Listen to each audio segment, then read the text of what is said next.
Welcome back to another episode with Women After God. Today, my name is Myrna, just in case if this is your first time watching, and I'm the founder of Women After God, but we have my good sisters with me. Tasha. And Tiffany. Yes, and we are in our waiting season. So this episode is actually about the waiting season.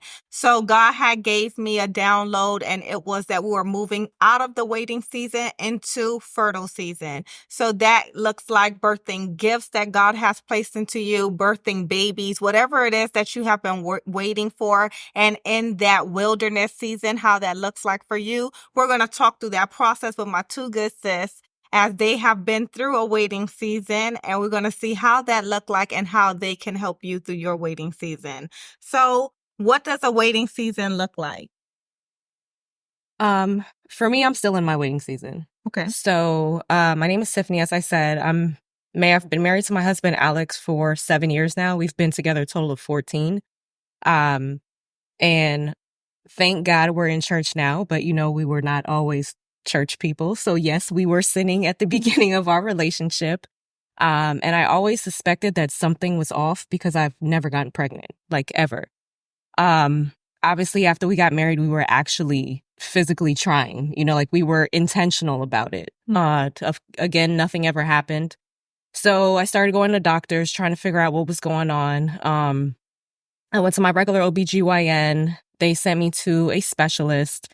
I went to go talk to that specialist. We ran several tests, and I found out that both my tubes were blocked. So, and that doctor, I think, is a piece of work. I know that people in some professions, you become very complacent. So maybe you kind of lose like your bedside manner. Yeah. And the way that he delivered the message to me felt like it was a dump truck that hit me. He pretty much just told me I can't even formulate the words, but it was more so like, I'm the problem and I'm never going to get pregnant and a number of different things. And so that was kind of like the first hit. I didn't like the doctor, so obviously we didn't go back. Just by walking with God and being at the right place at the right time.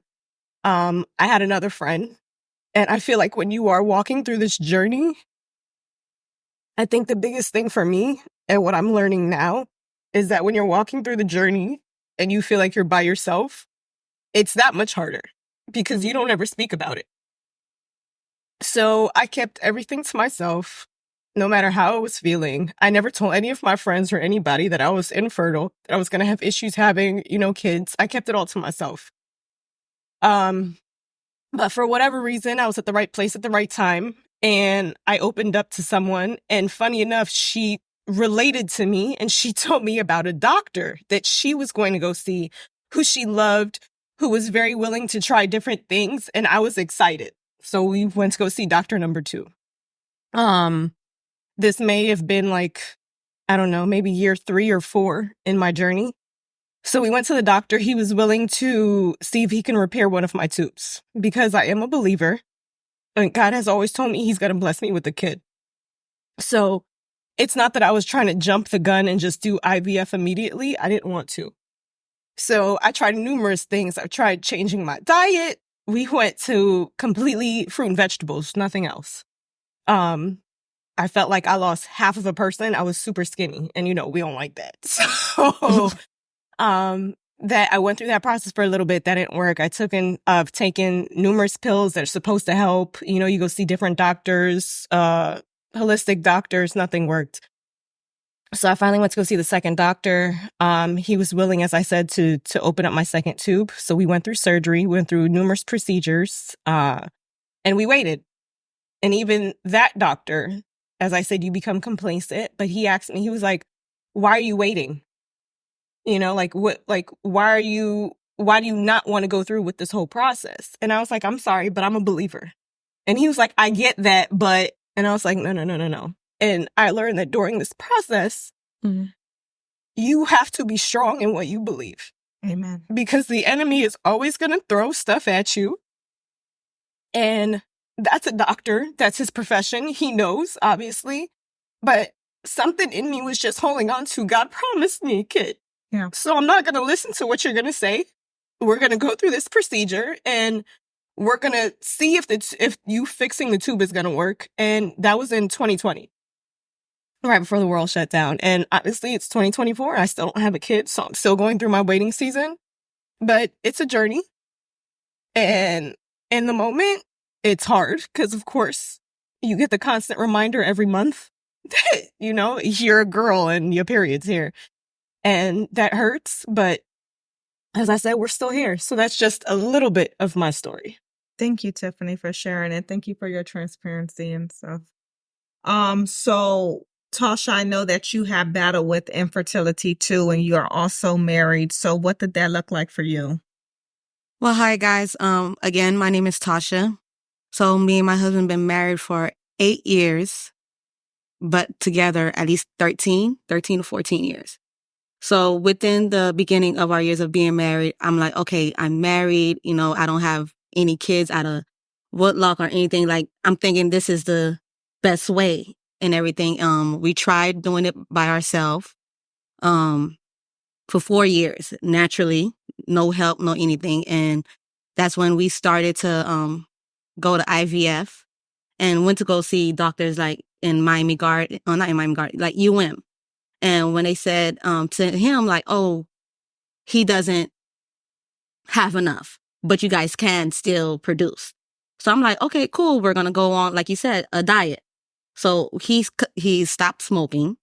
He stopped doing certain things where it can help him with his count. So from there, we stopped going to see doctors or whatnot because we just thought that we could just do it on our own. And from there, we took his niece in. We got custody of her then, and we moved to Georgia. And we decided again, like, hey, let's go ahead and see a doctor in Georgia and everything. Let's give this another try.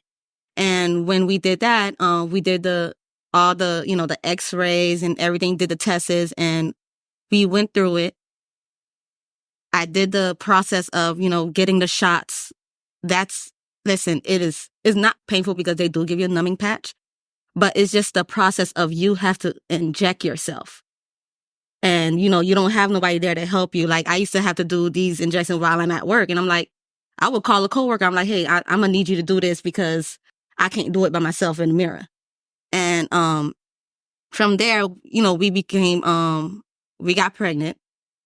And I found out the day before my birthday. I'm like, okay, cool. Because after they do the process, you can feel it. Like, because the embryo and all that stuff, you can feel it. And then a few days later, I started bleeding. And then I'm like, okay, I hope I'm still pregnant or whatnot, the case may be. I went to the bathroom. I seen it. I still didn't want to believe it. So they did the tests and everything. They was like, oh, your levels went down. So you did have a miscarriage.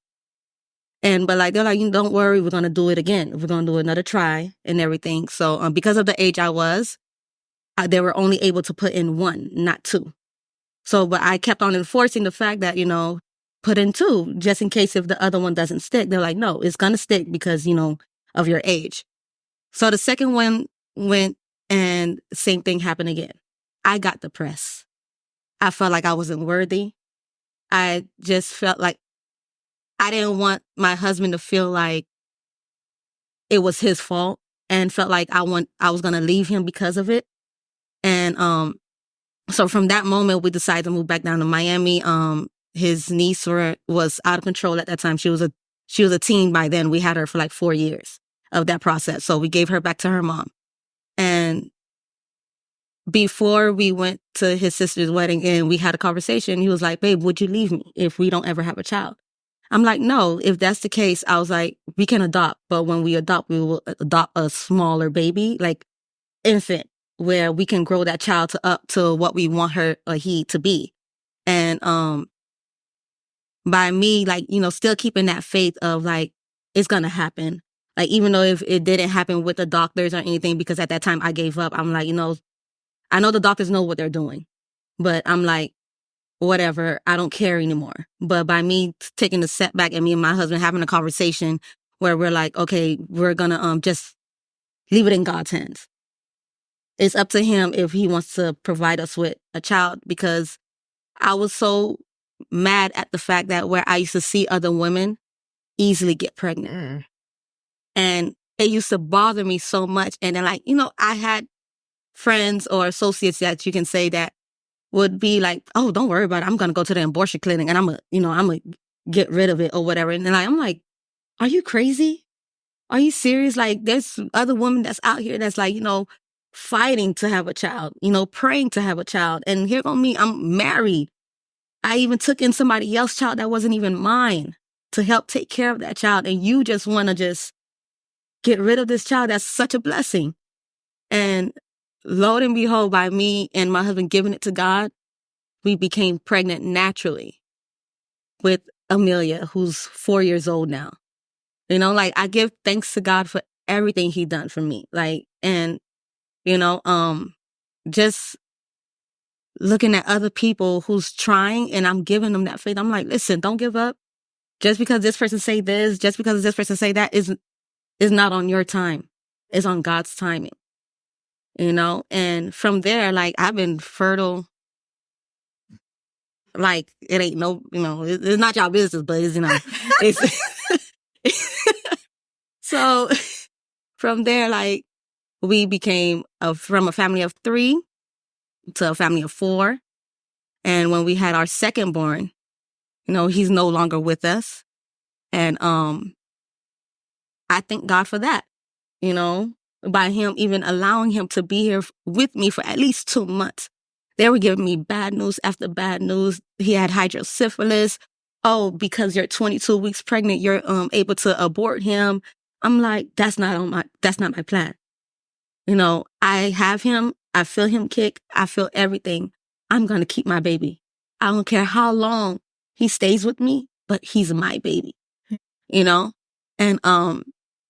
sadly, he passed away 2 months after that. And like I said on the last podcast, is my support system. With my support system is what made me strong enough to keep going. Not made me go into that depressed mode. Like, yes, I got depressed a little bit because I wasn't able to sleep in my room.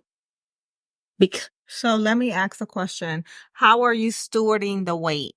Tasha spoke about during her waiting season and when she was infertile, she had took on the responsibility of her husband's niece. So she took in her niece for years until they just could not take care of her any longer because, the child was having her own outward expressions and did not want to stay in the home. So how are you stewarding your weight, Tiffany? Like right now, being that you're still in a waiting season, what does that look like for you? How does your waiting season look? I'll say that my waiting season is my perspective has changed. My waiting season, I guess you could say a couple years ago, I kind of kept to myself. I didn't want to talk about it. Whenever I was invited to a baby shower, I didn't want to go. And I kind of just kept it very sheltered.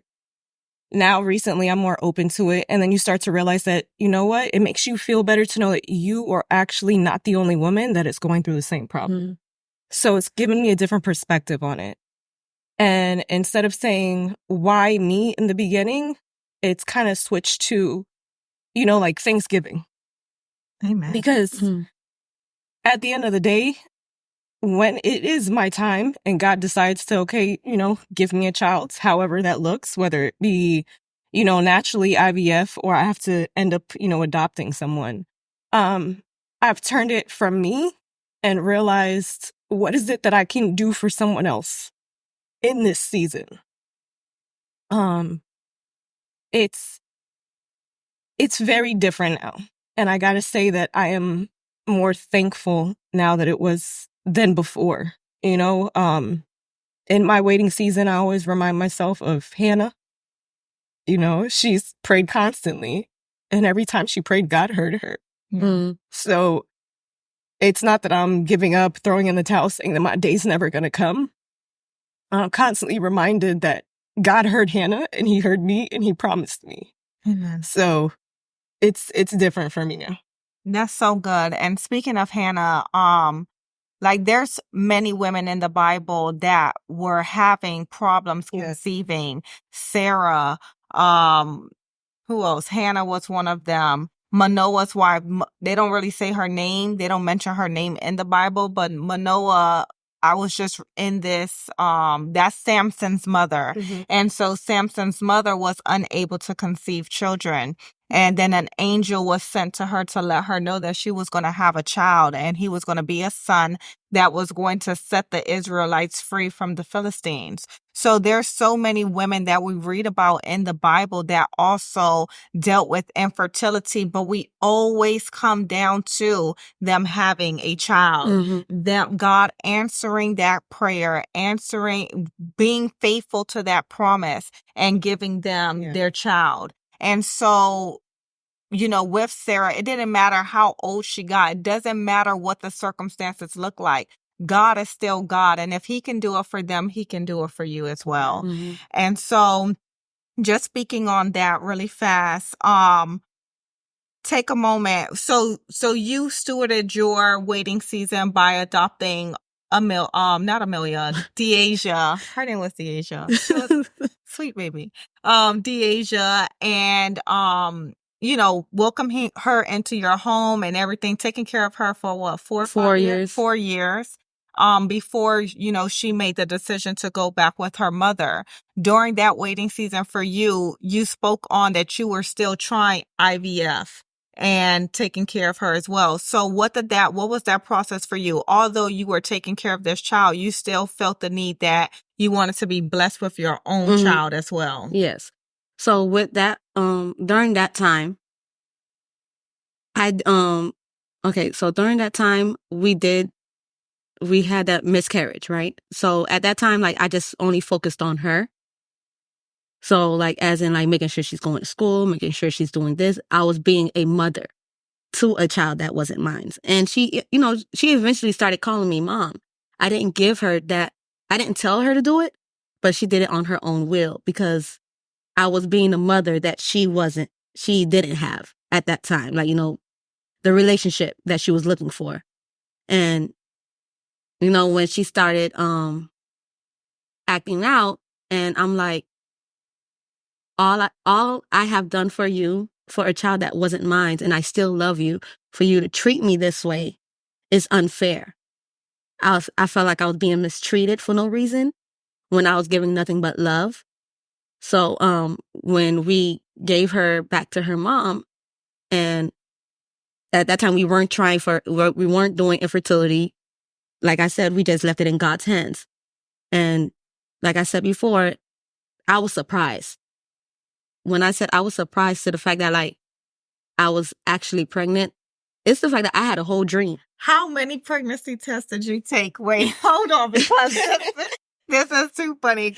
How many pregnancy tests did you take? I'm not even going to lie. I took like 4 to 5 pregnancy tests because I couldn't believe it. Because when I tell you, I went to sleep, I took a nap, and I woke up, like, something telling me, like, Tasha, take a pregnancy test. You're pregnant. And I'm like, I'm like, no, I ain't.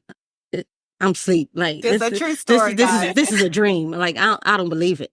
And so I did take a pregnancy test, and then, like, I went to Chipotle, and I'm standing in there. I'm like I feel like I'm about to throw up. I'm like, this is not true. Like, why am I about to throw up in Chipotle? And I love Chipotle. So went back home, went to sleep again, and same thing again. I'm like, you know what, babes, go to the Dollar Tree. Go to Dollar Tree and get them pregnancy tests for me. He was like, but are you sure? I'm like, just get them. They work. They the same one that they use at the hospital. Ain't no different. So we took the test and it said I'm pregnant. I'm like, oh snap, I'm pregnant. I ran to the other room where my cousin was. I said, Melissa, read this. Tell me if I'm lying. And then she's like, what it says? She's like, Tasha, what does it mean? I'm like, I don't know. Read the box. And she's like, but it says you're pregnant. And I told my husband, he's like, nah, babe, I don't believe it. So he went to Walgreens and went to go get, what's the one, Clear Blue? The double pack that tells you, that reads it out for you. It tells you that you're pregnant, then it tells, you know, with the lines. He's like, babe, you're pregnant. It says you're pregnant. I was like, I told you, that's what I said. And he was like, okay, we're going to go to the doctor. They so crazy. They ended up going to the emergency room because they didn't really believe it. It got to that point. We went to the emergency room. He's like, babe, how you going to do it? I was like, listen, I'm going to just act it out. I'm going to just say, I feel dizzy. I feel nauseous, like everything. When I tell you, it was a whole scene. And the lady was like, but are you sure you're not pregnant? I'm like, no. We did infertility. We did all this. It didn't work. We tried naturally. It's nothing. Like, I don't think I'm pregnant. It's like, okay, we're going to have to take you in for an x-ray. But before that, we have to take a pregnancy test. I'm like, sure, no problem. But I already knew that I was pregnant because I took like 5 pregnancy tests. And when the person came in to do the ultrasound technician came in to do the ultrasound, like, oh, you're pregnant. I'm like, are you sure? I don't believe it. I don't believe it. Fake tears. Because I knew what I knew. And when he did it, he was like, oh, you're like 7, 8 weeks. I was like, I'm pregnant, babe. Can you see it? Look. But I was like, but where is it? He's like, it's that small little dot right there. You see the little heartbeat? I was like, yeah, I see it. Ever since then, girl, you couldn't tell me nothing about my pregnancy. I went to the doctor for everything. Emergency room for everything. If I couldn't take a poop, I went there for everything. They're like, oh, it's natural. You're gonna have these moments. I'm like, but I can't. I was like, can you just do something so I can just... It was like, no, you just got to do it naturally yourself. I'm like, okay. Okay. TMI. Listen, you guys want to know about this process? It was first time pregnancy for everything. So that actually is a true story. Like, she really was in disbelief that she was pregnant, and she took multiple pregnancy tests, went to the hospital, like all kinds of madness, because she just did not believe the Lord, sending that angel in her dream to tell her, hey, wake up, go take that pregnancy test. So we read these stories in the Bible, but then we look at them like as if they're fairy tales, or as if like they don't really exist, or it can't happen for me, or it can't happen for my good sis, right? And it's not true. The Lord literally answers the same way. We just have to be more aware. We have to pay more attention and have our senses heightened to when the Lord actually comes in to deliver the good news. So in this process, what would you say to anybody, women now that are in their waiting season, that you feel as though they need some encouragement, or what has encouraged you? Who has spoken into your life that has encouraged you that you can also share that word for someone else? As I said, don't do it alone, because when you are doing it alone and you're by yourself, like, that's the devil's playground. So I heard all kind of things going through my head. So I think that's the number one thing, is not to do it alone. Find yourself a community. I started following certain pages on social media just so that it's a constant reminder that what I'm going through, I'm not the only one. I'm not less than. Being in my word, especially when I feel like I'm going through a moment, I have to constantly reframe my mindset. So that's very big. So I'll dive into my word. I'll change what I'm listening to, and I'll put on some gospel, just as a constant reminder. Apart from that, like, journal, write down your thoughts, because if they stay in your head, boy. And just having the right people around you, people that may not completely understand because they did not go through the same thing, but they are sensitive to what it is that you're going through.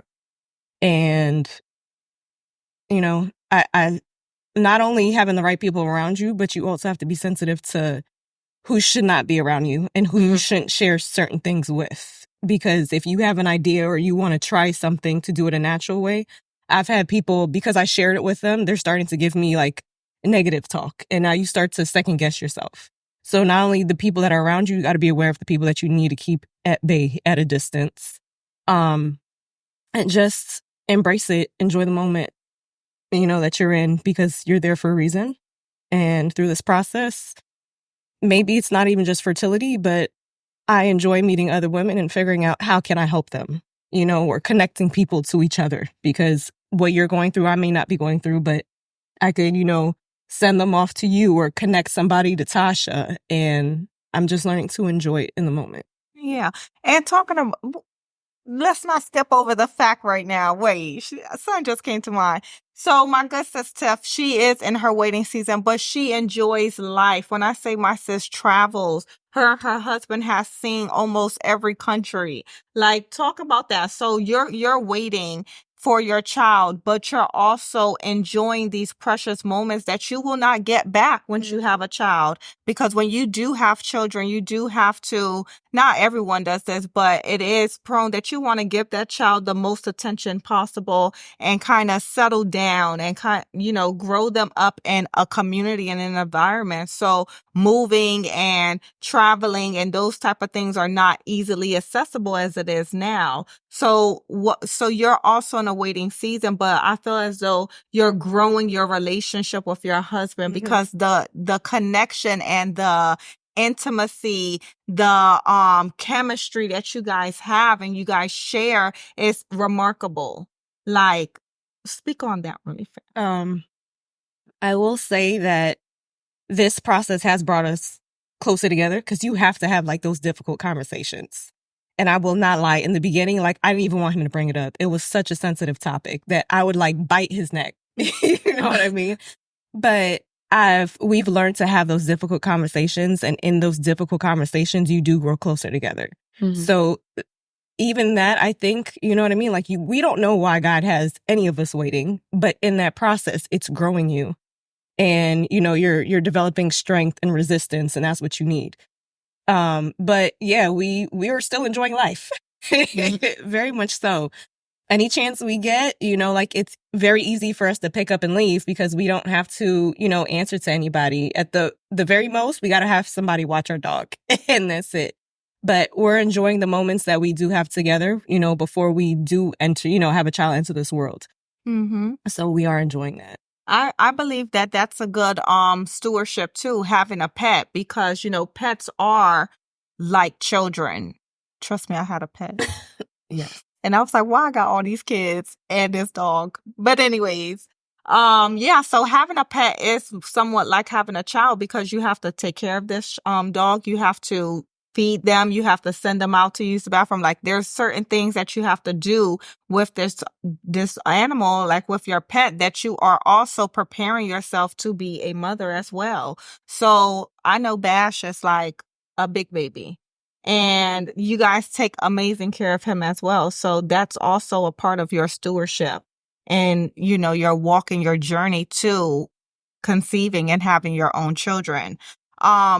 As I said earlier, like this is not just about having children. It's also about that season of birthing gifts as well. So there's some gifts that's been harvesting inside of us that God has given us that we do have to share for the world, so that it could be like this, a testimony that can help another woman out in her waiting season. Or maybe it's a book. Or maybe it's a song. It's so many things that God places inside of us. That, how does that look for you? Are you guys birthing out the gifts that God has been putting inside of you?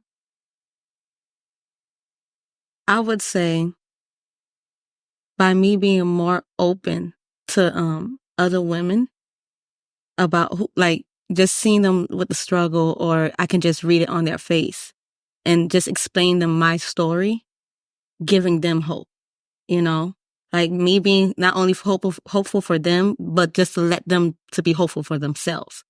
You know, like just don't, like if you need somebody to talk to, like here's my number, call me. You know, like I don't help somebody else like where they felt like they didn't deserve that baby. And I told them, no, God blessed you with that child for a reason. You're going to keep him. And till this day, she'll still tell me, Tasha, thank you so much for even talking to me.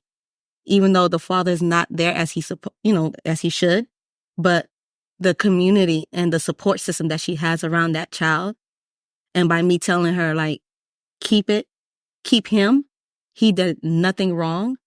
And just for her to also think that she wasn't ready to have kids, or she wasn't even able to have it, and for her to out the blue just to have a baby, you know, it just, like I said before, just keeping the hope alive within them, not only in me. Just spreading hope. So is that why you're a WAG? Because you're a woman after God and you're over here spreading the good news. Spreading the good news. Encouraging women, giving them hope with their situation. Yes, and turning them back to Jesus. Be scared. I love it.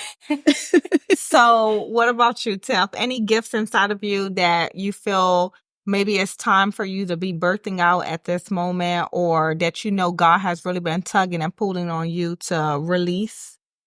I guess you can say that through my waiting season and, as you said, figuring out what the gift is that's supposed to be birthed, I've learned to take myself out of the equation. So when you take yourself out of the equation and you stop focusing on what your problem is, you, as you said, like, you're kind of more aware of what's going on around you and looking at women and diving in deep to them, you know, and it's not just superficial. Hey, how are you, girl? Okay, good. Okay. And you're walking on. No, it's like truly like your first episode, right? Like, no, how are you really, you know? And to me, I think that that's a gift that comes easy to me, that I'm able to speak to people and I'm able to really like uncover something that you really didn't want to share with anybody else. So whether it's within my personal life or even at work, like, I've had that ability of talking to somebody on, like, you could be in a crowd of people, but then you see like that one person and then I'm like, no, something's a little bit off. I need to talk to you on the side. So I won't approach you in the circle, but I'll talk to you on the side. And for whatever reason, like, they open up. And then it's just the constant praying for them and then checking on them and realizing that, you know, like, I see you. Because a lot of people feel like they're not seen. And I do that a lot of time at work because, of course, that's like your second home. Away from home, you're there more. And I'm able to do that with a lot of my coworkers, that I know stuff that's going on with them personally, and I constantly check on them. And, you know, just connecting ties, trying to figure out what you need, and knowing that you have a system of people that if you were able to help one person and, you know, your face is clean, your credibility is there, that if I talk to Tasha and I know Paula has all the answers for Tasha, now I'm connecting you. So in the process, don't focus on your own problems and become the answer for somebody else. Praise God. So that's a destiny helper. Yes, Jesus. We're going to get these gifts together in the name of Jesus. All right, destiny helpers. So I just want to take a moment really fast to tell you guys a little bit more about Women After God. We are a community of women that are, like I said, uplifting, encouraging, and just spreading the good news and the gospel of Jesus. We have many things going on. We have in June 8th, we're going to be doing In the Heat of the Night, which will be a praise and worship moment. And we also have a brunch that is going to be coming up soon. It will be a picnic style brunch. So we'll keep you ladies updated on that. You can always find out what's going on the website at www.womenaftergod.com. And we expect and hope that you guys will just continue to follow us. Come to Bible study with us. We do Bible studies every second and fourth Friday of the month, and you can dive deeper into your word and learn about, we're doing the women right now in the Bible, so you can learn about that. And yeah, thank you. Bye. See you later. Good. This one was short and sweet. Period. Pee-wee. That's so cute.